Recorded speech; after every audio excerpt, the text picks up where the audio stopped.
everybody, and welcome back to the Consummate Athlete Podcast. I'm Molly Herford. I write all about fitness, nutrition, outdoor adventure, all that fun stuff.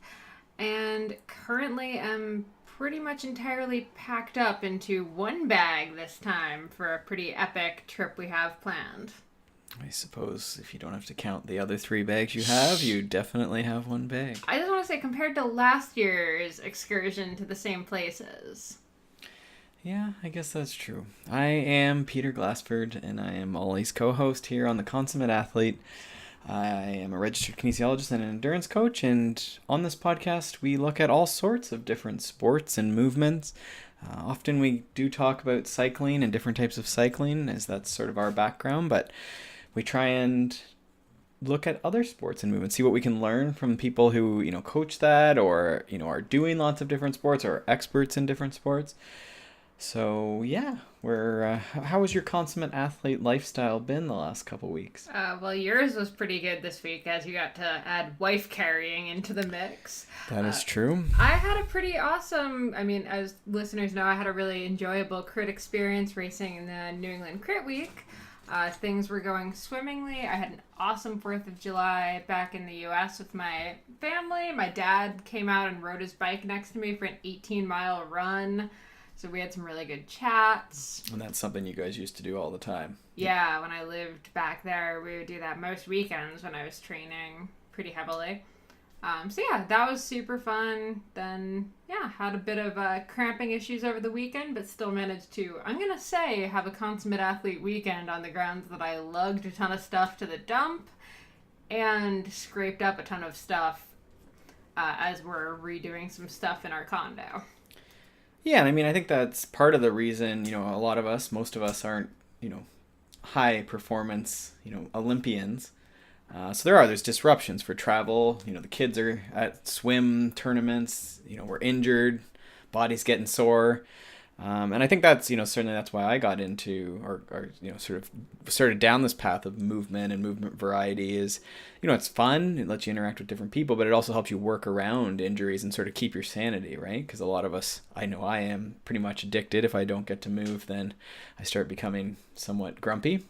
Yeah, 2 days of not really getting to do a ton. By today, I was really happy that I was able to get back out and do a nice casual run and feel totally fine. So glad to be sort of back after a day and a half off. And we had an amazing clinic on Saturday morning. Yeah, we did a bunch of women, I guess, but there were 6 of them, and sort of mountain bike skills clinic, so that went quite well, which is good. It's sort of a warm up. We have a bigger one in Saskatchewan this weekend, so it was a bit of a warm up for that one, which is remote and with people we don't know as well. So yeah. I'm sure it will go swimmingly, as you say. Shout outs to the ladies who were at our Saturday clinic, and shout outs to the people listening from Saskatchewan that we're going to meet in a few days. That's true. Speaking of this, we're getting into like 10 hours before we start our crazy drive out to Saskatchewan, and then from there out to Canmore for nationals. So if our times for posting are a little crazy in the next couple weeks, it's because we have a couple crazy weeks planned. I don't think we'll be that disrupted, will we? I think we'll be pretty good, but just want to set the precedent or set the expectation. I think that's like self-handicapping. That's Exactly. Like saying like, I haven't been training at all, and then just take the whole shot right from the gun. It's my usual strategy, yes. Awesome. So today's guest is actually a second-time guest. We have climber Leslie Timms. She was one of our first guests and has the title of being the only guest that's been on twice where we've gotten to do the interviews both in person. That's true, yeah, because Ryan Leach we did in person, but not the second time. Yeah, Leslie's awesome. She lives up here in Collingwood when she is home. We live on very similar patterns to her, and yeah, they go climbing most of the winter, but they run a climbing business, which is called On the Rocks here in Collingwood, Ontario. And so they take people climbing. So if you did want to try climbing outdoors, her business, we've used it, paid and went, and we had a great day one year for Molly's birthday. And they take you and they show you how to do, you can ask questions the whole time. I'd like to point out that my mother said that was not the rock that you were supposed to get me for that birthday. Just, she might still be a little bitter. I suppose. Yes.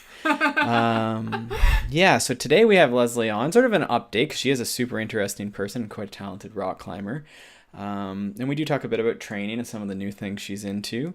A lot about how to go from the gym to the rocks. But that's it. Leslie's working right now on sort of a...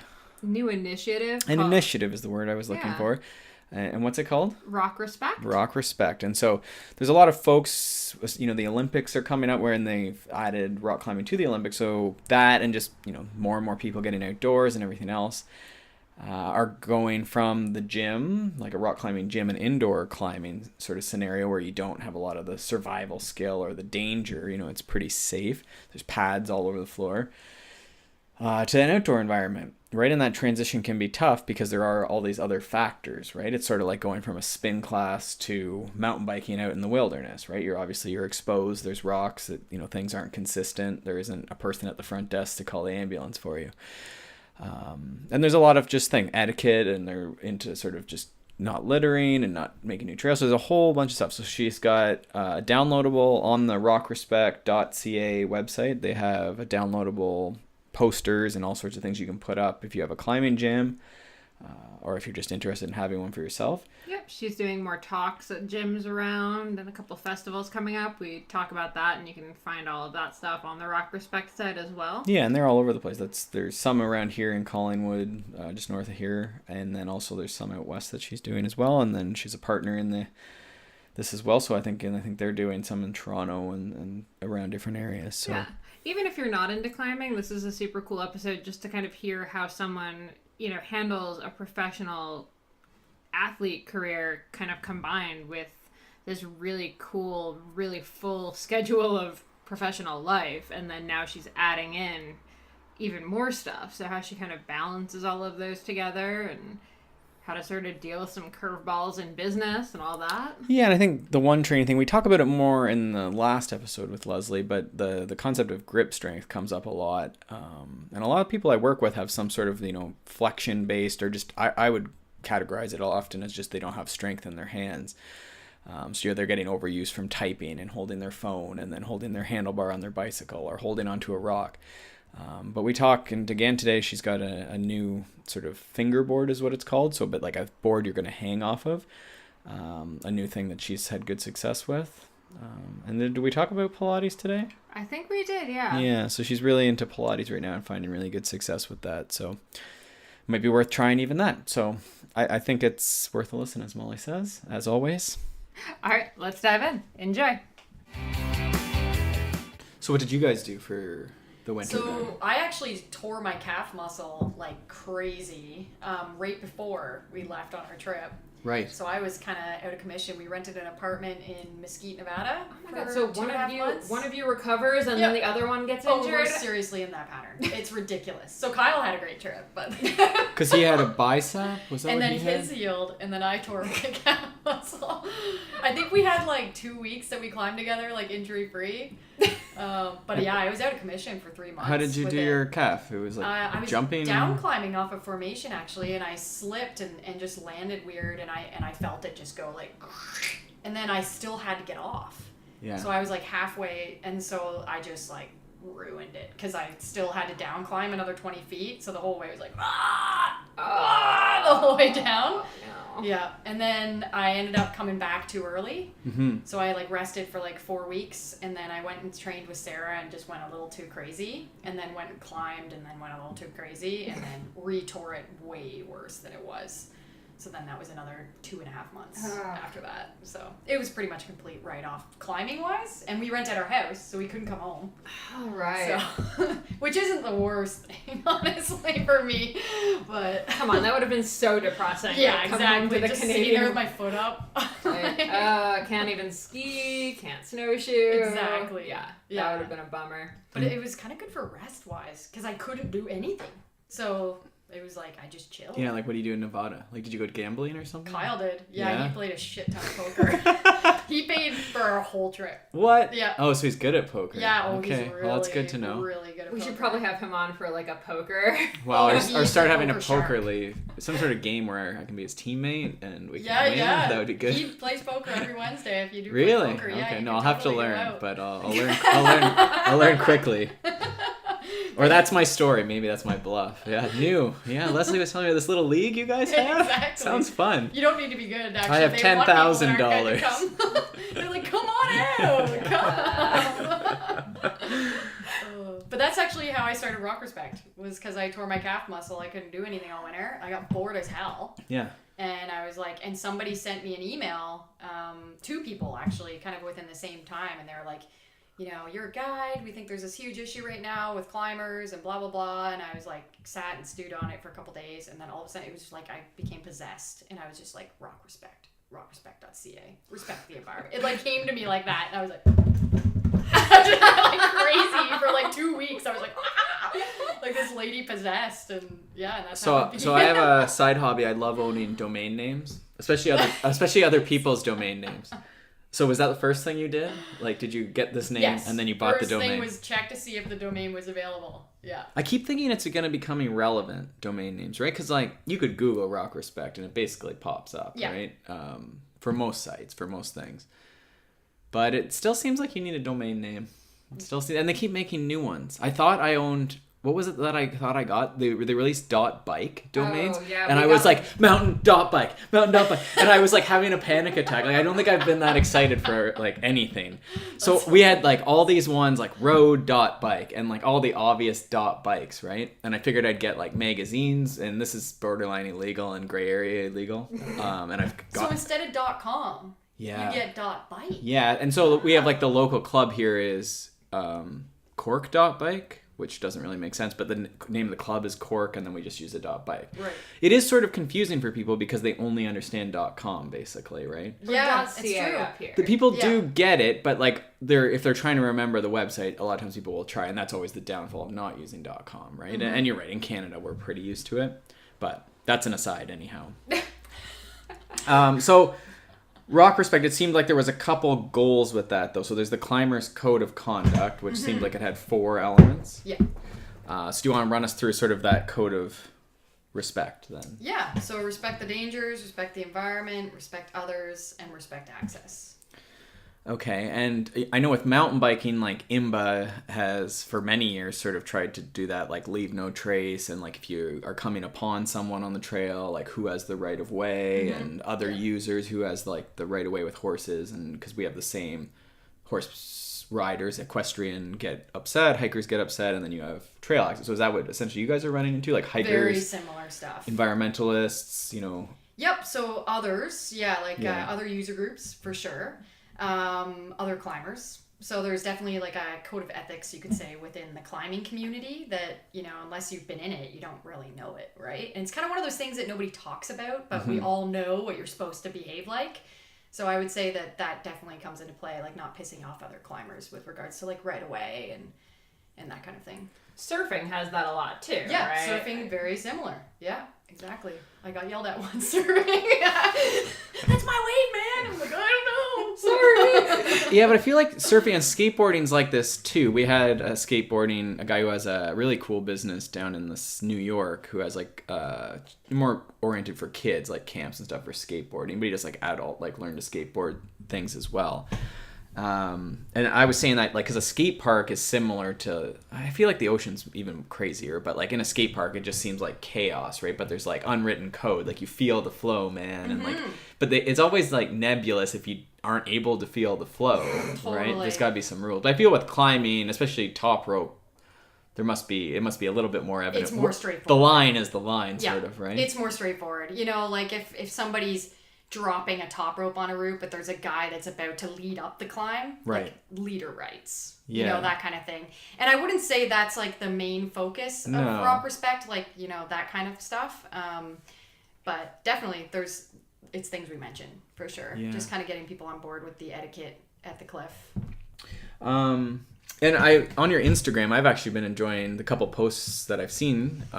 Things just like keeping your ropes in good shape, and I'm trying to think of the other ones. Like there was ones about like improper bolts. Is that the name for it? Yeah. Yep. And just how to know that, you know, when it's. So I feel like that's an interesting side to this because it's not just, you know, don't make equestrians upset or don't leave your garbage in the forest. It's also like you could fall to your death type stuff, right? Totally. And so it seems like, I guess that's respect the dangers of Yeah. climbing, right? Yeah, exactly. Because I think what's happened right now is climbing's made this huge boom. So with climbing going into the 2020 Olympics, there's like climbers flooding to the climbing gyms right now. There's climbing gyms popping up everywhere. And a lot of these people, and it's not that it's a bad thing, but you know, they've grown up in the city and they don't have a relationship with the outdoors. And then they learn to climb in a gym, and there's just kind of this lack of regard for the danger, I'd say, outdoors. Because the inside creates this very like safe atmosphere. You know, you've got pads everywhere, and like even the ropes are tensioned at the top to make sure they don't stretch as much. Like, so then all of a sudden you go outside and you fall and you realize your rope stretches like 30%. You know, it's like so there's lots of things that people don't realize when they climb in the gym coming outdoors. The different considerations. So you really see that now.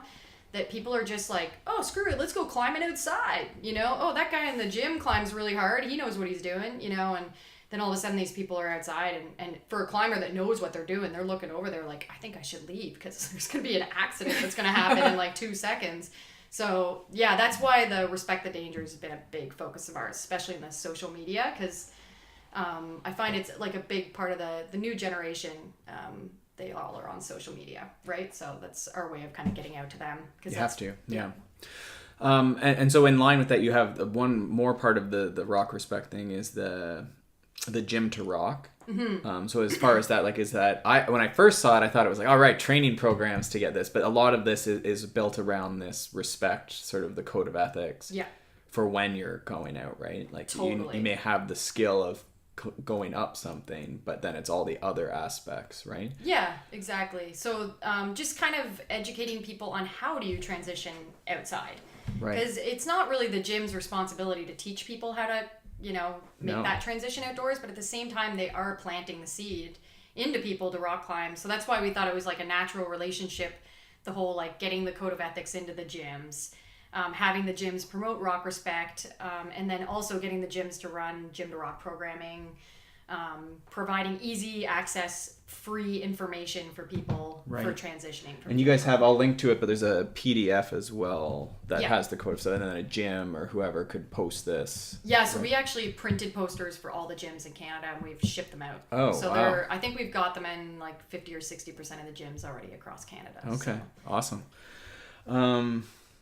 So can we talk about some of the ways to go from gym to rock? Because that's always been my kind of problematic thing. Totally. Turns out rocks outside are not color coded. Yes. It's very true.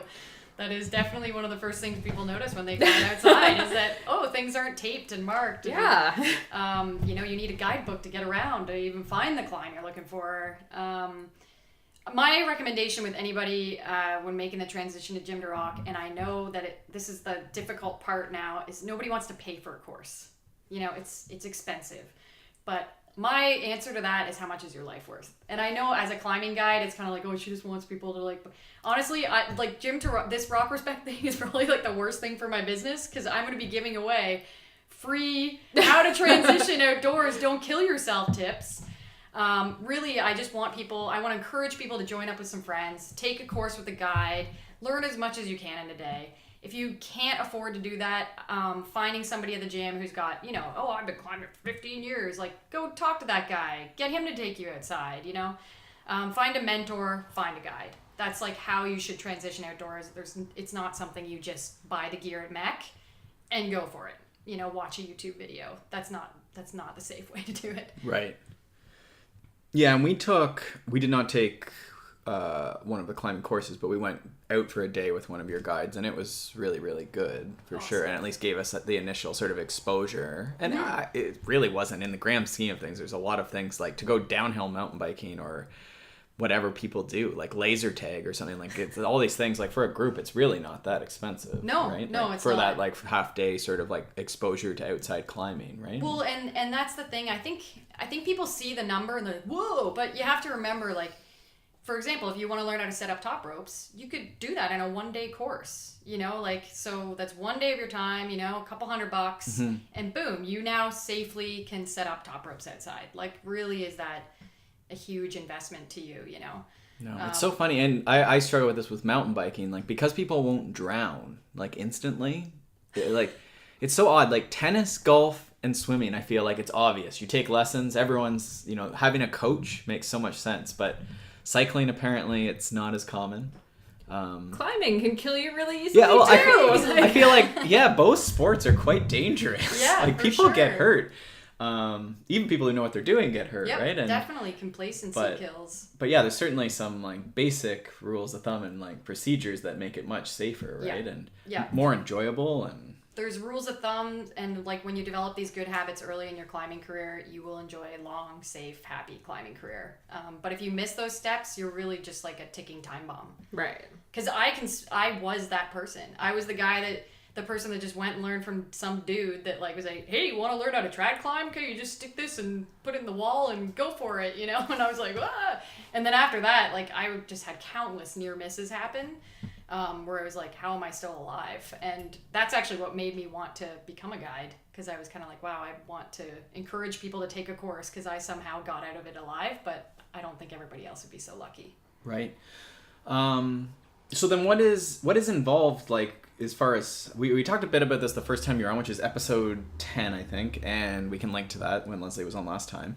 But in terms of, like, if someone wanted to get, like, I don't know if certified is the right word, but, like, so I know how to basically climb somewhat, but if I wanted to do more, like, what would be the first step, I guess? To like, come outside? Yeah, like, is there, like, a 1-day level 1 course, or, like, how's it divided up? Or Yeah, so there's a couple ways you can do it, at least with the way my business is structured. It's kind of like, first thing is, what's your goal? Do you want to top rope outdoors, or do you want to lead climb outdoors? Once you've decided those two things, I think they're both imperative skills to learn, but if your money's an issue, you can pick one to start, right? Okay, wait.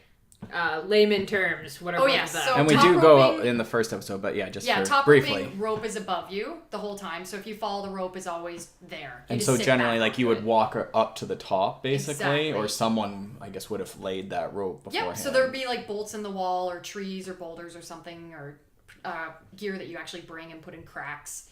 And you'd set up an anchor at the top, and then the rope would go through that. So then that's top anchor, top roping. So to learn how to set that up, you could do that in a 1-day course. Some companies, it might be a 2-day course, but you're looking at 1 to 2 days, and you can go top roping outside on your own. Sport leading, you can actually learn that in the gym. But I would actually recommend folks to actually take that course outdoors, because then they don't actually teach you certain skills in the gym that you need for outside. So I see a lot of climbers that learn inside and then come outdoors, and they're like, how do I get my gear back? And you're like, I'm out here. But, and again, that's a 1-day course too. Right. And that's, so essentially you're, like, clipping to bolts that are already in the wall usually. Yeah. And lead climbing is when you're actually bringing the rope up with you. Right. So the rope wouldn't be at the top. You're going to bring it up and then clip into bolts on the way. And then if you fall, you're going to take a little bit of a free fall until that last bolt catches you. So, so those are kind of the two styles you'd start with. You could even start with an intro course like what you did to kind of get the whole picture. But I find that a lot of gym climbers, they usually have a goal. Like, they either feel comfortable top roping, or they want to make that leap into lead climbing. And if you take a lead course outdoors, then you're prepared to go and pass your test inside. So it's kind of one of those things that you could save some money, actually, by doing it in outdoors first. Right. And so there's a test you can go and take? Yeah, so if you go into the gym, you have to pass your lead test to be able to lead climb. Okay. So to do that, you have to, like, fall properly, catch properly, and clip properly on the way up.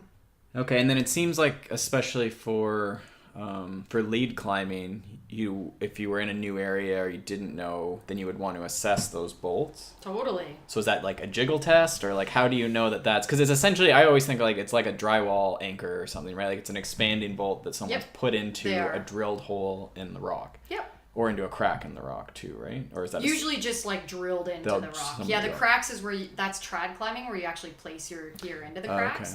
Okay. And some people do start that way. That's more of an old school kind of thing. Nowadays it's seen as more of like an advanced form of climbing, because you have to learn anchor building and you have to learn lead climbing to be able to do trad climbing. Like it's kind of like a build up to trad. Right. But yeah, to inspect the bolts, the only true test to really know the strength, it would be to like actually do like a pull test on them with like a machine. So it's really impossible to like know, is the bolt safe? But there's definitely some things you can do to inspect it. You know, is it rusted? Is it wiggling in the hole?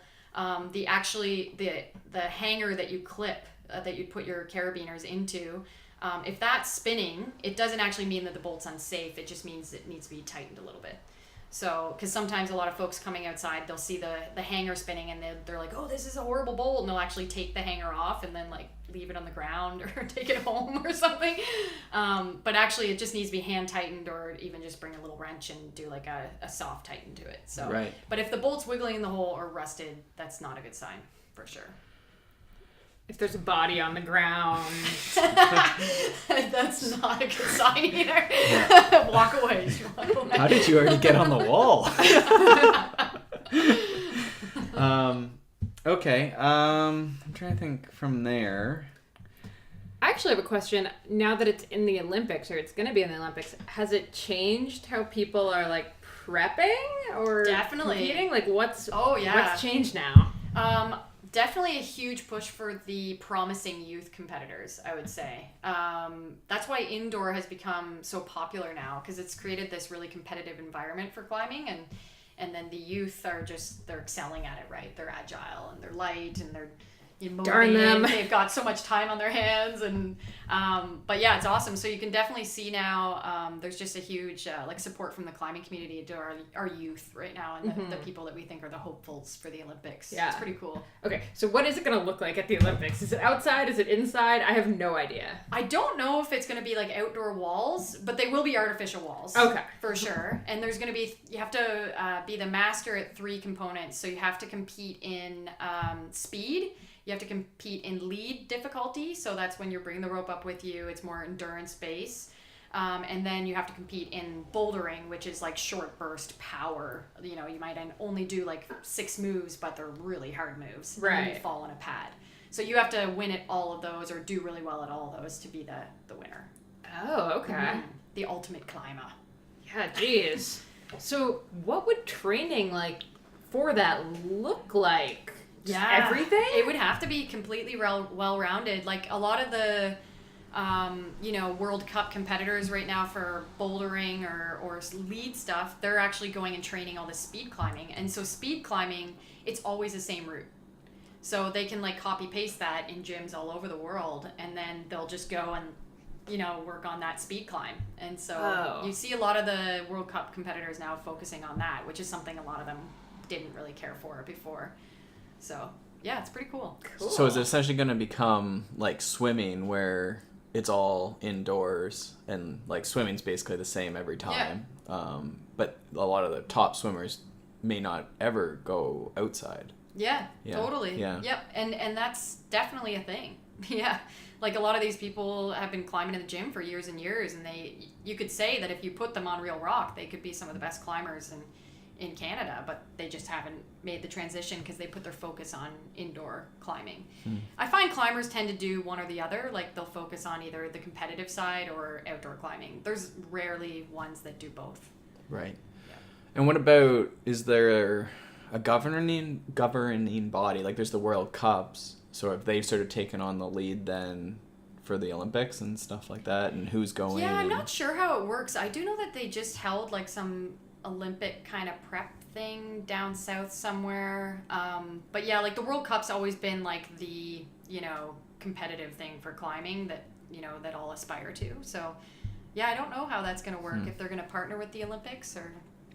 It'll be interesting. BMX is in it too, like freestyle. Oh, really? Yeah. Oh. And so it's sort of, I don't know if it's similar to rock climbing, like there's been competitions, but it's also sort of something that a lot of people just do, and they go out and it's very freestyle, right? Yeah. And their own pursuit, or and I guess in the same way there's people making money in BMX or a career out of just being really good and traveling around and stuff, right? And more videos and everything else. But now they're having to be organized and put into like a box that can be put on TV, and it has to be a governing body. And for females too, it seems like there's going to be a really good opportunity because there hasn't been as much competition for females, but because it's equal, they have to send the same number, right? Exactly, yeah. So in the next year or so, it'll be interesting to see, like, as females like double and their efforts and like get into these parks and get support and stuff like that, just like what will come of all of it, Yeah, and that's how cool. much the sport will change. Well, and that's how climbing's changed a lot in the last like 5 years or so. Is so many more women are doing it. Like, Really? Because there's spots there. Like, I remember when I first started climbing, I was like one of the very few women out there, and now it's like there's ladies everywhere crushing. It's awesome. Yeah, it's really in all cool to disciplines, see. or In very all focused in disciplines, this yeah. Olympic sort of No, area? I would say in all disciplines now. There's a lot of women out there really giving her and performing at a really high level. It's awesome. Do you think that's because of the Olympics, or do you think it's like... It could be. I think people just caught on that it's a sport that women can do just as well as men in, and it's motivating, and and like the old school women inspired the youth, and the youth have grown up now, and they've inspired other youth, and it's just kind of a chain effect, and now there's just tons of ladies doing it. Mm-hmm. Yeah. Strength to weight sport, right? Yeah. So it's like, yeah. So we talked to you like 2 years ago, 2.5 years now. It's been a while since we did that first podcast with you. How has your training changed since then? I pretty much don't train You heard it here. Just stop training and you'll get better. Quit. I'm getting so much better. No, well, I started to focus on Pilates, just to kind of like balance myself out. I'm getting a little older, so I started to notice that the wear and tear is starting to catch up to me. This winter, getting injured kind of pushed me back to bouldering because it was a little less committing with my injuries. And it actually made me realize how I think that's really, as a route climber, I usually do longer climbs, that focusing on more power, strength-focused climbing is actually making me a lot better too. So I'd say this year my focus is going to be kind of like nurturing that strength and power that I developed over the winter, and balancing myself with Pilates, and then just kind of letting the rock climbing happen naturally. I like that. Yeah. Nice. And then what about business-wise?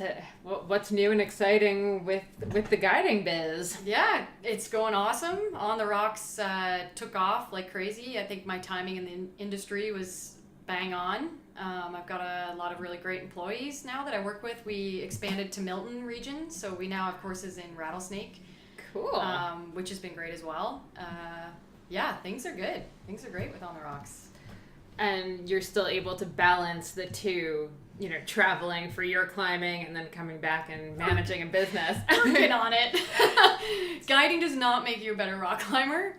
It usually, this winter actually, it was eye-opening. Every year I try to find this perfect balance between climbing hard and guiding, and I've never achieved it. I've tried something new every single year, and this year was like the kind of the icing on the cake. I started off my fall season where I usually go climbing, and I didn't even want to climb because I guided so much all summer. I was burnt out, and I just didn't even want to climb. So then I like rested and just took some time away from climbing for a bit, and then kind of resetting everything now. Like, how do I make both work? Yeah. So we're gonna try again.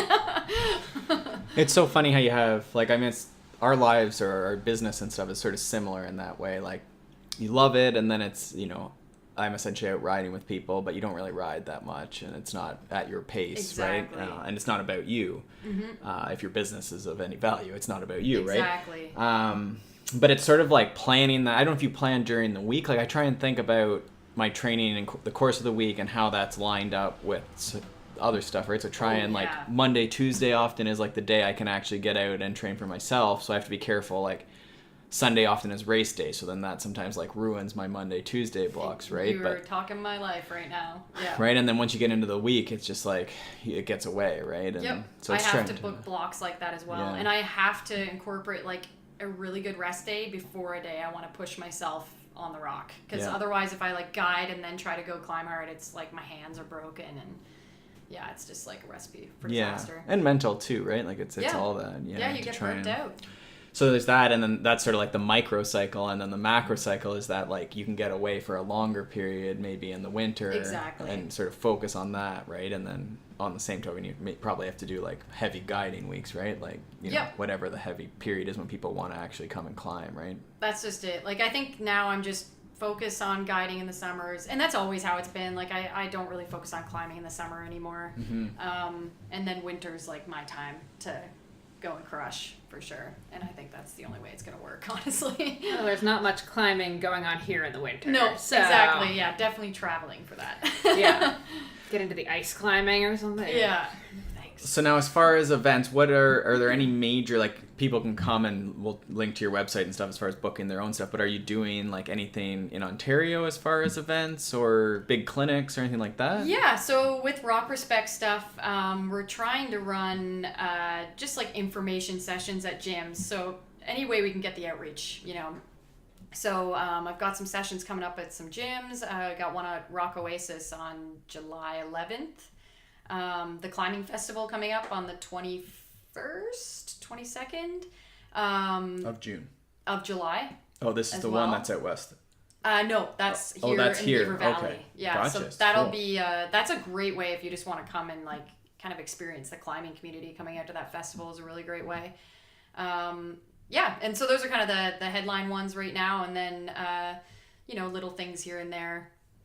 Okay. But yeah, I've got a partner with Rock Respect, and he's running some stuff with the Arc'teryx stores in Montreal. So he's going to be doing some stuff with them, and we've partnered with Arc'teryx for this. So they're doing a lot of the outreach with us, which has been awesome. That's cool. So you're hitting social media, you use snail mail, and then you're getting to actual shops, and then you have Arc'teryx on board. So yeah, we're trying to hit covered a lot of that. Yeah, bases. we're trying to hit all the different places to get the outreach we need. I like it. Now, since in the past 2 years, have there been any like new? I know the climbing festivals are big on like the movies and stuff like that. Are there any new movies or books or anything on climbing that you've been really excited about in the last couple of years that people should definitely watch or read? I haven't read it yet, but I did hear that Tommy Caldwell's book is really good. The Push. Okay. I've heard that's a good one. Sportiva always puts out some great little like free, interesting climbing movies. Ones that you don't have to buy. There's the Real Rock Tour, which always has awesome videos too. Yeah, those are the main ones I'd say to check out. Nice. And then what about any new favorite gear in the last couple of years? Any new shoes, harnesses, climbing outfits, etc.? Oh, geez. Where do you want me Like to last start? time you were talking about like the yoke and some forearm stuff and grip strength. Like, have you found anything new? There's a new hangboard that I just started using. And actually, I've never done finger training before, like where you just hang on a... so there's one called the Transgression Board by Eva Lopez. She actually did her PhD on finger strength training. Oh, wow. So all of her design and program is completely behind years and years of research. And is it like classic, like above the door type setup? Yep, exactly. Yeah. And it's actually just, there's not like different holds. It's just a horizontal rail that gets smaller and smaller and smaller. So you build into the smaller hold. Like a vertical rail? Or like a rail. Oh, it's like it looks like a little tiny mini ladder. Okay. But you're not like climbing a ladder. You just hang from the holds. Yeah. So like the hold could go from like, to your second digit down to like, barely even your fingertip kind of thing. Wow. Yeah. So I just started neat. with that. Yeah, it's pretty cool. And I did it for 4 weeks over the winter when I tore my calf muscle, and I noticed a huge improvement because I didn't climb at all, and I was able to come back to climbing pretty easily. And were you doing like just times? Like how did you start and scale? You have to let go. So say you do like a 10-second hang, but you have to make sure that you're letting go at like 80% effort. So you never actually go to 100% because that's like risky.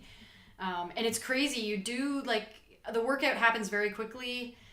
Doesn't really feel like crazy hard, but then the next day you're like, holy crap, my hands.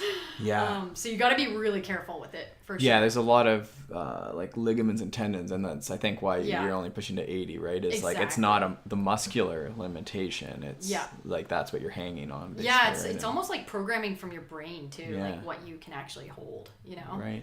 Yeah, it's interesting. But yeah, that's probably the newest tool. I still use the yoke too. Yeah. Yeah. Okay. Yeah, they look cool. I see them every now and then too, just at different places. But, yeah, it's really funny. Like I always have trouble with my ankles and feet. like when we're doing anything like running and stuff like that. So I've been playing around with just a centered like calf raises and, you know, going up on toes and stuff. And I think it's similar in a lot of ways. Like it doesn't, you'll feel a bit of burn in your calf, but then the next day it's like, oh, it's probably too much. Right? So it's definitely like gradual progression and like you say, like probably 80%, right? Like leaving a few reps in the bench. That's what I think, because it's easy to think that you need to go to like complete meltdown, burning. Yeah, just rip the tendon, like rip the ligament off the bone. It's almost like you should just try to fail with proper form and not go to that max. And I think you get better gains with anything. Yeah. I think we said that about pretty much sport across the board. Yeah, exactly. Let's just leave that as the rule. Yeah, totally.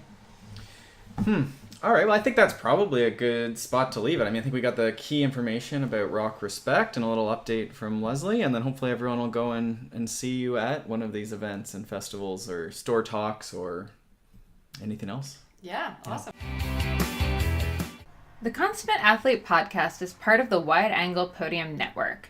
Supporting Wide Angle Podium gets you access to podcasts like ours and keeps your favorite shows on the air and constantly improving. You also get access to rad bonus content when you donate. Check out wideanglepodium.com for show information, other Wide Angle Podium podcasts, and to become a donating member with awesome bonuses. You'll help support the Consummate Athlete podcast, and every donation helps us keep improving the quality of the show. Again, that URL is wideanglepodium.com/donate. Thanks for any support. Thanks so much for tuning into the Consummate Athlete podcast. You can check out my stuff over at theoutdooredit.com or by following me on Instagram and Twitter at Molly J. Herford. And you can check out Peter's coaching, training plans, blogs, all that fun stuff over at smartathlete.ca or by following him on Twitter and Instagram at Peter Glassford. And if you want to support this show and other awesome podcasts, please check out wideanglepodium.com for show info, other podcasts, bonus content, and to become a donating member so you can get all of that rad behind-the-scenes content and help keep shows like this on the air. And lastly, if you're enjoying this podcast and all the information that we're bringing to you every single week, do us a solid and pop into iTunes to leave us a rating and review. It takes you about 2 seconds. You can do it on your computer, you can do it on your phone, and it really helps us out. Thanks so much, and we will see you next week.